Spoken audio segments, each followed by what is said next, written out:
चौथी बात पे हम आते हैं, वो है कि आपको न्यूज़पेपर रोज इंग्लिश में एक पढ़ना है। देखिए हिंदी भाषा में तो हम न्यूज़पेपर पढ़ते हैं, लेकिन इंग्लिश में भी न्यूज़पेपर पढ़ने की आपको आदत डालनी होगी। और अगर आपको लगता है कि इतना समय नहीं है कि मैं पूरा न्यूज़पेपर पढ़ता हूँ, तो एटलीस्ट लीगल न्यूज़ पढ़ें। लीगल न्यूज़ आपको पता लग जाएगी जो जुडिशियल से रिलेटेड है, आप वो पढ़ेंगे तो उसमें सुप्रीम कोर्ट या किसी हाई कोर्ट के इंपॉर्टेंट जजमेंट का हवाला आया होगा कि इस केस में सुप्रीम कोर्ट या हाई कोर्ट ने क्या किया, उसको आप मार्क करिए, उसको पूरा पढ़िए, उसको भी कांच में जाके बोलने का प्रयास करिए।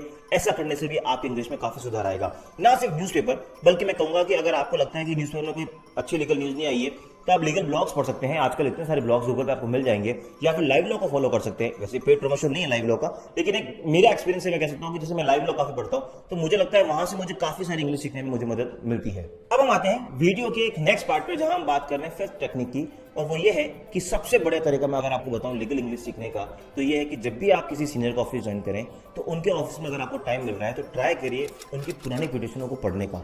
ना सिर्फ अपने सीनियर की, बल्कि अगर आप कोर्ट में जाएं, आपके वहाँ कलीग हैं या जो और सीनियर्स हैं, उनसे रिक्वेस्ट करें कि sir can I read this file, और 5-10 मिनट के लिए वो फाइल पढ़ने की कोशिश कीजिए। ऐसा करने से ना सिर्फ आपको अदर लॉ के बारे में पता लगेगा, बल्कि आपके दूसरे व्यक्ति के वो कैसे ड्राफ्टिंग करते हैं, वो क्या इंग्लिश वर्ड यूज करते हैं, या वो कैसे सेंटेंस को फ्रेम करते हैं, वो भी आपको जानने को मिलेगा।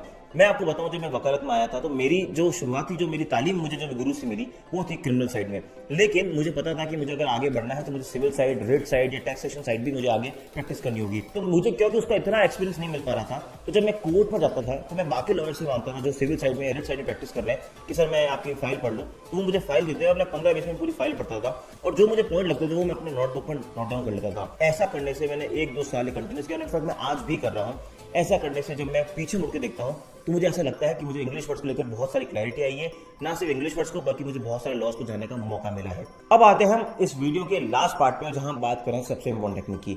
आपने रोज जजमेंट पढ़ना भी शुरू कर दिया, इंग्लिश पेपर पढ़ना भी शुरू कर दिया, कोर्ट में वकीलों को ऑब्जर्व करना भी शुरू कर दिया, और आपने दूसरे वकीलों की फाइलें भी पढ़ना शुरू कर दी। लेकिन इस सब के बाद सबसे जो इंपॉर्टेंट बात है वो है कॉन्फिडेंस की। दोस्तों, मोस्टली लोगों को जिनसे मैं मिला हूं, जो मुझे कहते हैं कि हमें इंग्लिश में शिकायत है, उनमें मोस्टली प्रॉब्लम इंग्लिश की नहीं होती है, बल्कि कॉन्फिडेंस की होती है।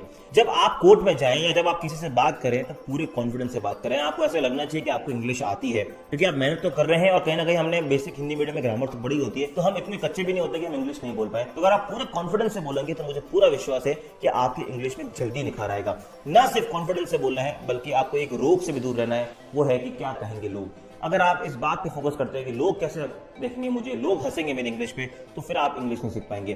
तो इस रोग को आज हटा दीजिए, कॉन्फिडेंस से जाइए, और जो मैंने बातें बताई उनको नोट डाउन करके कोर्ट में उनको फॉलो करिए। ऐसा करने पर 1 साल के अंदर आपकी लीगल इंग्लिश में बहुत फर्क आएगा।